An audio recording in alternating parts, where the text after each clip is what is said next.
All right, guys, 2004 Chevy Impala, non-OnStar edition, and we put a new radio in it, but the factory amplifier was bad. We knew that ahead of time going into this, so we were going to do a bypass anyway.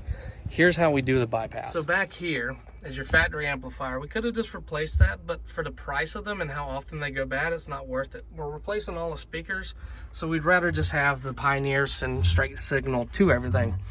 So here is the wiring colors that you're going to need. So it's the last of these wires on the factory harness. So it's going to be these two green, they're light green, a blue black stripe with a neon green black stripe with a gray, a white with a blue white, red with blue, baby blue with white, two yellowish, I don't know what the original color was, and a black and white.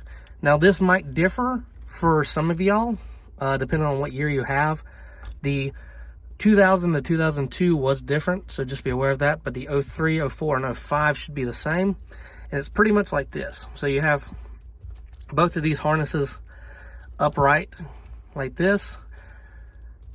Your A's are going to go to your B's, and your B's are going to go to your A's. I'll go ahead and put a diagram in the video right now for y'all to check it out.